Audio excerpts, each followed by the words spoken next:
A very good morning to all students. Once again, we are coming to introduce a new topic of class 12 business studies. As you know very well, in the last few videos, we discussed the last chapter of part B, that is a consumer protection. As you know very well, in the last few videos, the videos from the March to the videos up to the 31st July, you can see that we completed the whole syllabus of business studies, as well as you can see that your business studies syllabus can be divided into the two parts, that is a part A and part B. The part A is consist of the 8 chapter, in which you can see that the first chapter are related to the nature and significance of the management. Second chapter is related to the principle of management. Chapter 3 is related to the business environment, and thereafter chapter number 4, 5, 6, 7 and 8, which are classified into the 5 basic function of the management, that is a planning, organizing, staffing, directing and controlling. Thereafter we will move to the part B. You can see that in the part B we studied the basically 4 chapter. In this you can see that the first chapter of part B are related to the financial management. Second chapter is related to the financial market. Third chapter which are related to the marketing as well as the marketing management, and number 4 chapter of part B, that is a consumer protection. So you can see that your business studies syllabus covered all the 12 chapters, in which 8 chapter is from part A and 4 chapter is from part B. So you can see that we completed all the chapters, that is from the chapter number 1 to the chapter number 12, and we can take a various knowledge, various theoretical aspect as well as the practical approach from these chapters. So after completing the whole syllabus, now we will move to the some of the practical questions, especially in which they includes the multiple choice question, which are related to which are the part of the objective type of the question. You can see that you know very well, in the last amendment by the CBSE in your syllabus is that the CBSE will reduce the 30% of your total syllabus for the session 2020 and 21, as well as the second very important which are applicable, the changes which are applicable from the last year, that is 2019 to 20, is that every question paper which are related to the business studies, in which 20 question is from objective type of question. It means कि आपका जो पूरा paper आएगा उसमें 20 questions जो हैं वो objective type questions होंगे. और ऑब्जेक्टिव टाइप क्वेश्चन कई तरह के होते हैं, जैसे उसमें मल्टीपल चॉइस क्वेश्चंस होते हैं, एमसीक्यू होते हैं, ट्रू फॉल्स आ सकता है, फिलिंग द ब्लैंक्स आ सकते हैं, as well as certain and reasoning type question आ सकते हैं. एंड पैसेज को स्टडी करने के बाद, you know very well, English में हम लोग पैसेज स्टडी करते हैं, उसके बाद जो नीचे क्वेश्चंस गिवन होते हैं उनके आंसर देते हैं, as well as any other types of the objective type question, that is a match the columns. So you can see that a lots of objective types question asked in the examination. So one by one I will complete all the MCQ questions from the chapter number 11 and chapter number 2 to chapter number 12. So in today's video we will study the MCQ question, important MCQ question from the chapter number 11 and chapter number 12. तो आज के इस video में हम लोग MCQ question discuss करेंगे. ये सारे MCQ क्वेश्चन जो हैं वो chapter number 11 that is a marketing और chapter number 12 that is consumer protection से रिलेटेड है. ऐसे हम दो चैप्टर्स के ग्रुप बनाएंगे और टोटल 6 चैप्टर्स, लास्ट 6 वीडियोज़ में हम लोग MCQ क्वेश्चन यानी ऑब्जेक्टिव टाइप का सबसे पॉपुलर फॉर्म होता है, दैट इज़ MCQ क्वेश्चन, उसको हम लोग डिस्कस करेंगे. And these are the important MCQ question. So let's we discuss all the MCQ question which are related to chapter number 11, that is a marketing, and chapter number 12, that is a consumer protection. So let's we start the today's session, today's class. That is, you can see that on your screen, multiple choice question, 1 marks. The question number 1, which of the following function of marketing helps in product more attracting and improving its performance. जब भी आप MCQ question solve करें, so I request to all the student कि please read the question very carefully. इस question में कह रहा है कि इसमें कौन सा फंक्शन है मार्केटिंग का जो कि प्रोडक्ट को ज़्यादा अट्रैक्टिव और उसकी परफॉर्मेंस को इम्प्रूव करता है। ऑप्शन आज marketing planning, number second is product designing and development, number C is branding and number D is a promotion. So what is the correct answer? The correct answer of this question is product designing and development, because product की अगर designing अच्छी होती है सो उससे product attract होता है, और अगर हम प्रोडक्ट डेवलपमेंट की बात करते हैं तो उसकी परफॉर्मेंस इम्प्रूव होती है। So the right answer of question number 1 is product designing and development which helps to make a product more attractive and improving its performance. Number second question is, it is a process of planning, organizing, directing and controlling the activity related to the exchange of goods and services। यानी goods and service को exchange करने के लिए हम क्या काम करें, कैसे प्लान करें, कैसे ऑर्गेनाइज करें, डायरेक्ट करें, कंट्रोलिंग करें, ये सब कुछ किस मैनेजमेंट का पार्ट है। सो ये किस मैनेजमेंट का पार्ट है? Marketing management, it is a sales management, personnel management and financial management. You can see that अभी हम लोग रिसेंटली कौन सा चैप्टर की बात कर रहे थे? Marketing management. So marketing management is a process of planning, organising, directing and controlling the activities relating to the exchange of goods and services. So right answer is option A, marketing management. Now we will move to the third question. Name the philosophy of marketing which is an extension of marketing concept. आपको ये बताना है कि philosophy कौन सी है जो कि marketing concept का extension है। अब आपको मैं 1 by 1 सारे marketing concepts को revise भी करा देता हूँ। So what is product concept? You know very well. Product concept focus on the quality of the product. Societal marketing concept क्या कहता है कि we focus on the satisfaction of the consumer as well as we are taking the some responsibility of the society.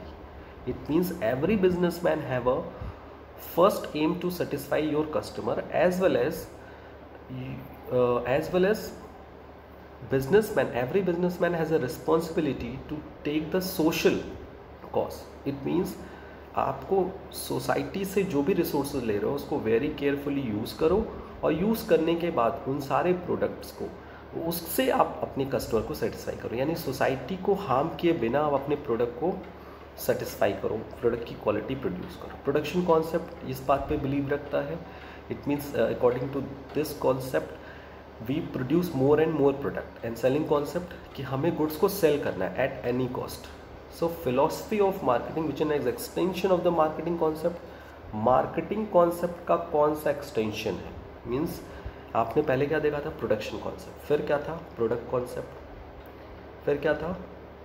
Selling concept, फिर क्या था? Marketing concept, फिर क्या था? Societal marketing concept. यानी मार्केटिंग कॉन्सेप्ट के अगर एक्सटेंशन पार्ट को देखें तो which are the societal marketing concept. तो right answer is option B, societal marketing concept. Number 4 is इसके लिए हिंट भी दिया हुआ है। The societal marketing concept is an extension of marketing concept as supplement by the concern for the long term welfare of the society. Apart from the customer satisfaction, it pay attention to the social, ethical and ecological aspect of the marketing। यानी आपको customer satisfaction के साथ साथ marketing के social welfare पे, ethical content पे और ecological aspect पे भी फोकस करना चाहिए। So this is a societal marketing concept and which are the extension of the marketing concept. Number 4 is which of the following is a function of marketing। आपको ये बताना है कि मार्केटिंग के कौन से इसमें से फंक्शन है। The option is gathering and analysing marketing of information, yes correct, ये भी फंक्शन है मार्केटिंग का। एंड मार्केटिंग प्लानिंग, मार्केट से रिलेटेड प्लान करना। Standardisation grading, yes it is also a part of the function of the marketing। So we can say that all the above, यानी option A, option B and option C, all the functions is a part of the marketing. So the right answer is all the above. Question number fifth, marketing plays a very important role in the economy. Marketing का economy में बहुत ज़्यादा role है. कैसे? Raising living standard of the people, yes. Ensuring smooth flow of goods through efficient distribution system, yes. Number C, accelerating economic activity, and number D is all the above. So we can see that you can know very well कि marketing का economy में हर तरह से role होता है. वो हमारे देश के जितने भी पीपल है, जो भी पॉपुलेशंस हैं, उनके लिविंग स्टैंडर्ड को इंक्रीज़ करता है. जो फ्लो ऑफ गुड्स है, यानी from the manufacture to the consumer easily smooth flow of goods maintain करता है. मार्केटिंग के हेल्प से हमारी इकोनॉमिक एक्टिविटी और एक्सेलरेट होती है और फास्ट होती है. So we can say that marketing plays a very significant role in the economy. If you are talking about the hint, so you can see that marketing acts as a catalyst in economic development of country and helps in rising living of standard of people. Catalyst in economic development helps in raising living standard of the people. It helps in ensuring smooth flow of goods through the efficient distribution system. It helps to establish linkage between the business, accelerating economic activity leading to higher income. So ये para आपको याद होगा when we discussed the chapter number 11, that is of marketing. So मैंने आपको बताया था कि what are the role of marketing in our economy. सिर्फ इकोनॉमी के लिए उसका रोल नहीं होता, as well as marketing plays a very significant role in the consumer point of view. So let's me move to the next question. The next question is question number 6. ... refers to important decisions related to the product such as quality, design, branding, product packaging, labeling, etc. आपको ये बताना है कि इसमें कौन सा decision, you know very well marketing mix, they are basically 4 marketing mix: price, a product, price, place, promotion. They are basically 4 mix of marketing. So आपको ये बताना है कि 4 पिलर ऑफ द मार्केटिंग में, 4 एलिमेंट ऑफ मार्केटिंग मिक्स में, इसमें कौन सी quality जो है, कौन सा कैरेक्टरिस्टिक्स किस मार्केटिंग मिक्स से रिलेट करता है. The option is marketing mix, product mix, promotion mix and marketing. So इसमें तो मार्केटिंग मिक्स और मार्केटिंग वैसे ही हट गया. अब हम लोग बात करते हैं प्रमोशन मिक्स. तो प्रमोशन मिक्स में हम प्रोडक्ट के एडवर्टाइजमेंट, प्रोडक्ट के पर्सनल सेलिंग पे फोकस करते हैं. अब प्रोडक्ट की quality, design, branding, packaging and labelling किससे डिपेंड करता है, दैट इज प्रोडक्ट मिक्स. सो ये बहुत ही ईजी क्वेश्चन था, that is product mix. So you can see that if you have a sufficient knowledge about the content, अगर आपको content का proper knowledge है, you have a sufficient knowledge about the content, so you can easily give the answer of MCQ. आप MCQ question की answer easily पे कर सकते हो, प्रोवाइड कर सकते हो. The next is number 7. Which of the following refers to that process of assigning a distinctive name or a symbol to a product by which can be known, remembered and identified. देखिए, आपको बताना है कि इसमें से कौन सा ऐसा प्रोसेस है जिसमें हम अपने प्रोडक्ट को एक डिस्टिंक्टिव नेम, यानी कि कुछ अलग नेम देते हैं, दूसरों से अलग बनाते हैं, या उसको कोई सैम्पल देते हैं जिससे हम उसे जान सके, याद कर सके और पहचान सके. Is that clear?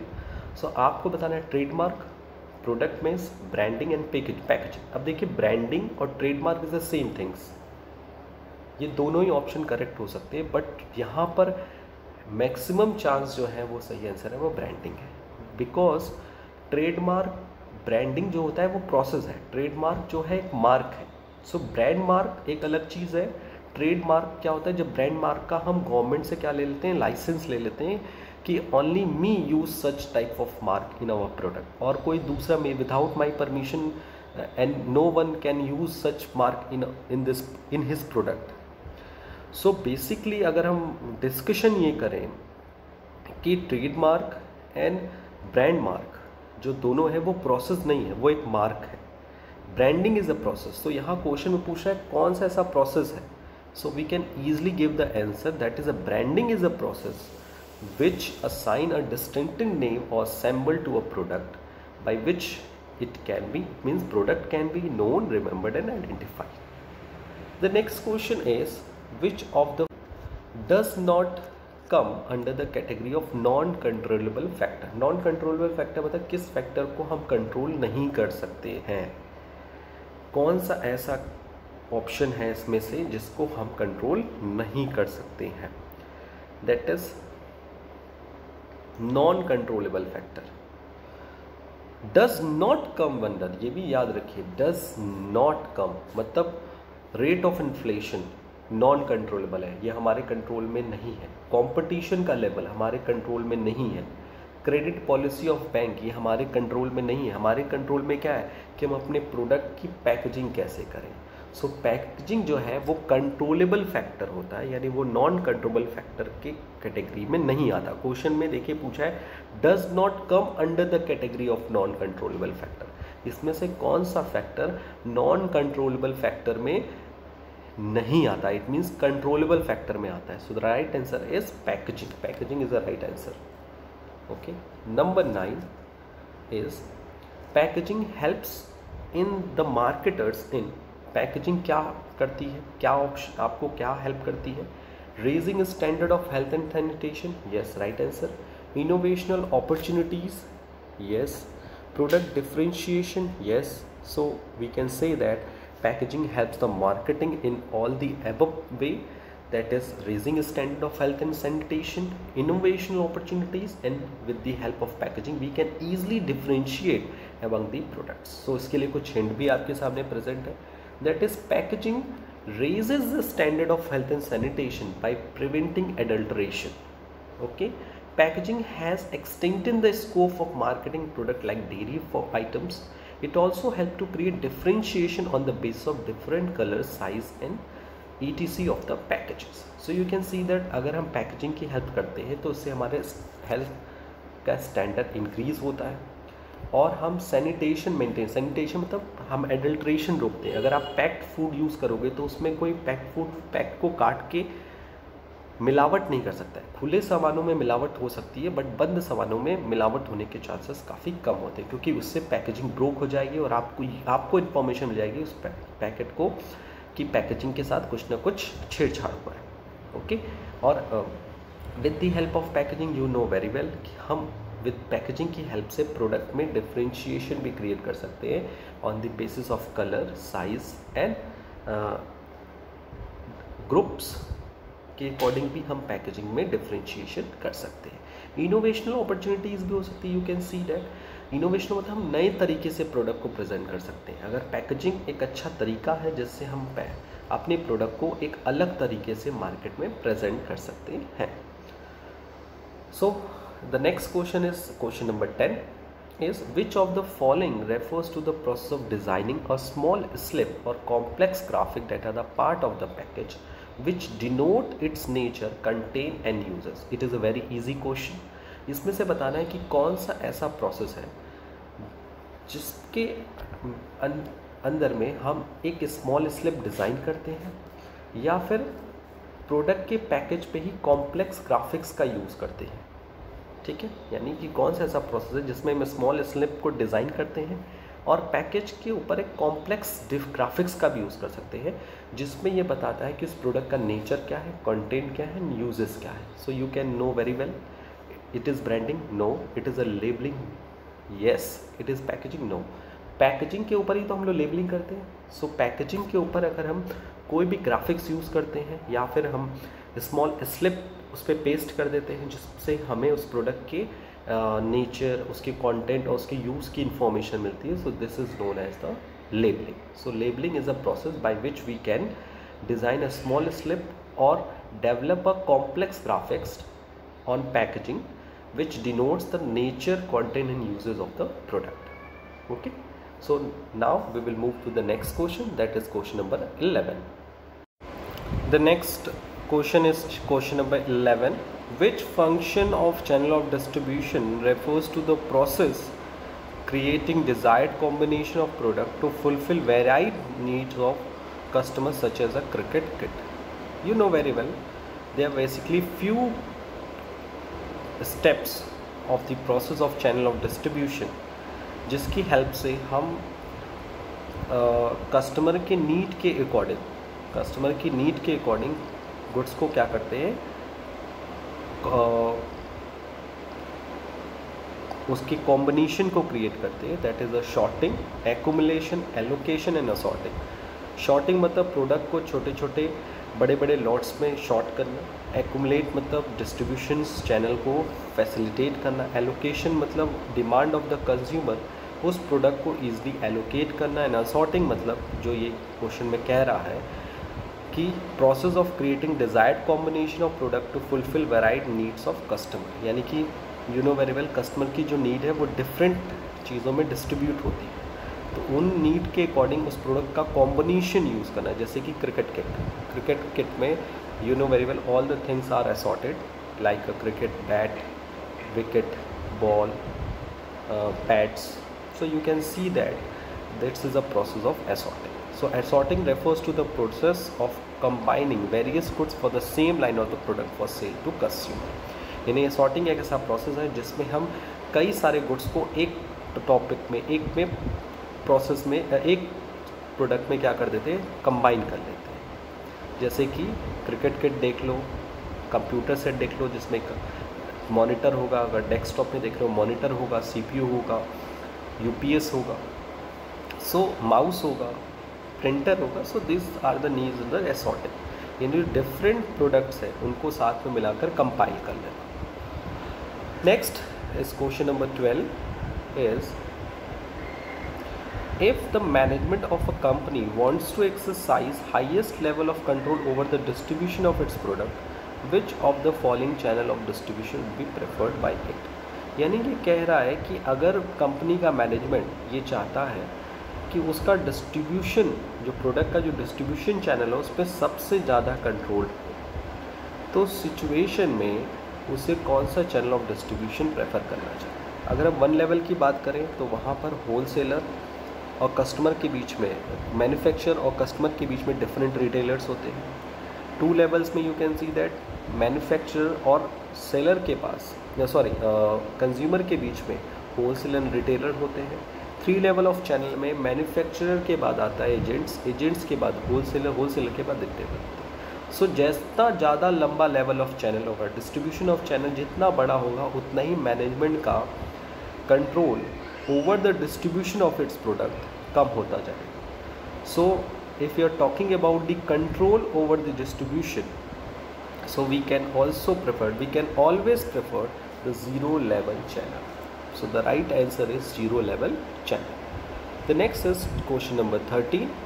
Which of the following should not be performed by the channel of distribution of goods? आपको ये बताना है कि channel of distribution के थ्रू, यानी गुड्स का जब हम चैनल ऑफ डिस्ट्रीब्यूशन की बात करते हैं तो उसमें कौन सी चीज़ें उसमें इंक्लूड नहीं करते। जैसे sorting, yes it is a part of the channel of distribution, assorting yes is the part of the channel of distribution. If you are talking about the quality improvement, तो quality improvement is a part of product mix, it is not a part of place mix. You know very well 4 mix होते हैं, 4 element of the marketing: price mix, product mix, place mix and promotion mix.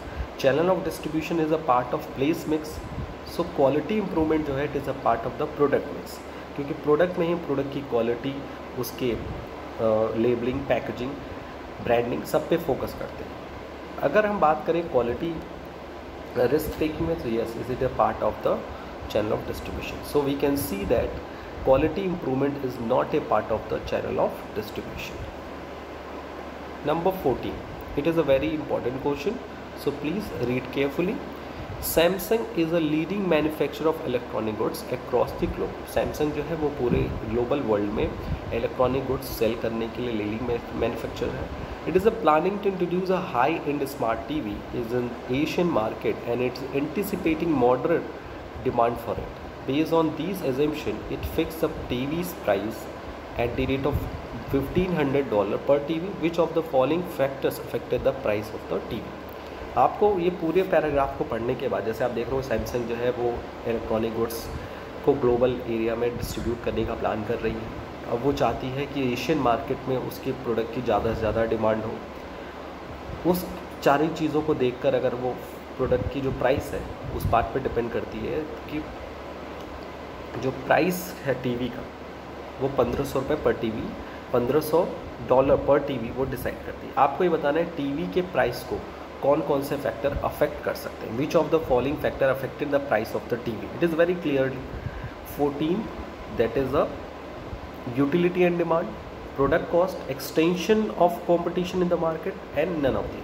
आपको इस पूरे paragraph में देखो तो product की price कितनी डिसाइड की है? 1500 रुपीज़ पर टीवी। ओके, और कंपनी एंटिसिपेट कर रही है कि उसका मार्केट में डिमांड कैसा हो? Moderate demand. तो यानी कि यहाँ पे जो प्रोडक्ट की प्राइस रखी गई है उस पर कॉस्ट का कोई इफेक्ट नहीं पड़ रहा, कंपटीशन का भी कोई इफेक्ट नहीं पड़ रहा। इस यहाँ पे इफेक्ट पड़ेगा द यूटिलिटी एंड डिमांड। यानी कि अगर प्रोडक्ट का यूटिलिटी इंक्रीज़ होगी, डिमांड इंक्रीज़ होगी तो उसकी प्राइस भी क्या होगी? इंक्रीज़ होगी। अगर यूटिलिटी डिमांड कम होगी तो उस प्रोडक्ट की प्राइस भी क्या होगी? डिक्रीज होगी। So according to this paragraph we can see that कि यहाँ प्रोडक्ट की यूटिलिटी और डिमांड जो है वो प्रोडक्ट की प्राइस को इफेक्ट कर रहा है, क्योंकि प्रोडक्ट की डिमांड मॉडरेट रखनी है, ठीक है, तो वो डिमांड पे फोकस कर रहा है और यूटिलिटी पे फोकस कर रहा है। यहाँ क्योंकि यूटिलिटी मतलब प्रोडक्ट की क्वालिटी क्या है? हाई एंड स्मार्ट टीवी है, तो ये यूटिलिटी को डिनोट कर रहा है और एंटिसिपेटिंग मॉडरेट डिमांड को मॉडरेट। यहाँ कहीं कॉस्ट कंपटीशन लेवल की बात नहीं हो रही है। सो अगर हम पूरे पैराग्राफ को स्टडी करें तो वी कैन फाइंड दैट कि utility and demand is a factor which affect the price of the TV, जिसमें हम प्राइस का टीवी डिसाइड करते वक्त हम कौन से फैक्टर को ध्यान में रख रहे हैं? उस प्रोडक्ट की यूटिलिटी और उस प्रोडक्ट की demand. So the next question is question number 15, which of the following statement is not correct? आपको ये बताना है कि इसमें से कौन सा स्टेटमेंट करेक्ट नहीं है।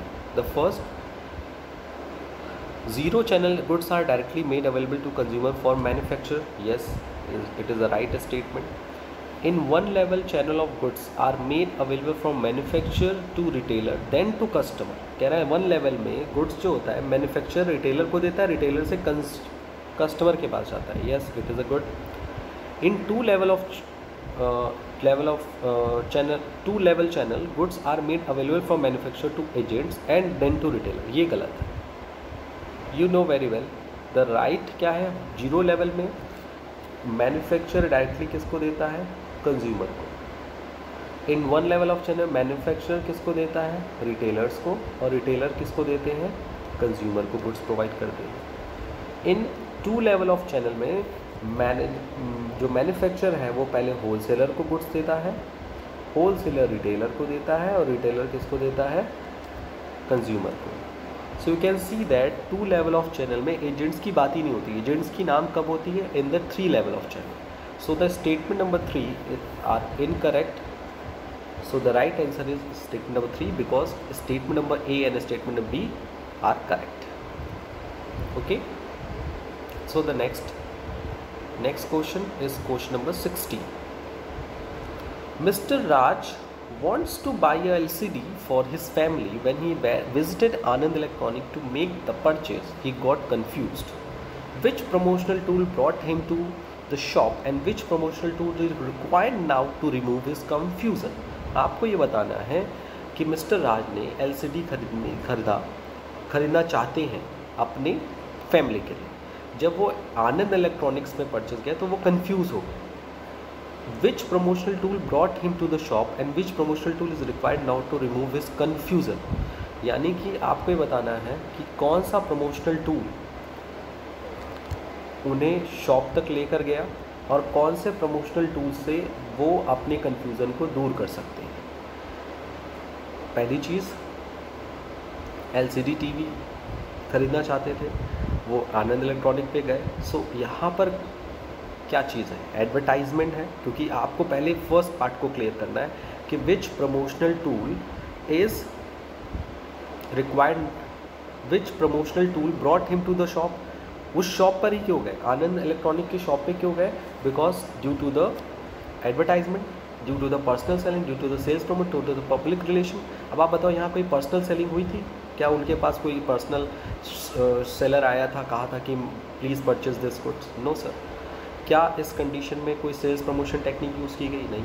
पब्लिक रिलेशन हुआ? No. So the right answer is advertisement. So due to the advertisement he can go to the TV. और वो अपना कन्फ्यूज़न कैसे दूर कर सकते हैं? How he can remove his confusion? Through the personal selling. So the personal selling के थ्रू, यानी जो वहाँ पे शॉपकीपर होगा, जो सेल्समैन है, उसके थ्रू वो अपनी कन्फ्यूज़न को दूर कर सकते हैं कि वो कौन सी टीवी परचेस करें, किस कंपनी की खरीदें, किस रेंज में खरीदें, ताकि उनका काम हो जाए। सो the right answer is option A, that is with the help of advertisement Mr. Raj brought him to the shop, that is Anand Electronics, as well as with the help of personal selling he removed his confusion, because he got confused to make a purchase a LCD for his family. So you can see that today we solve various important MCQ question related to the chapter number 11, that is a marketing.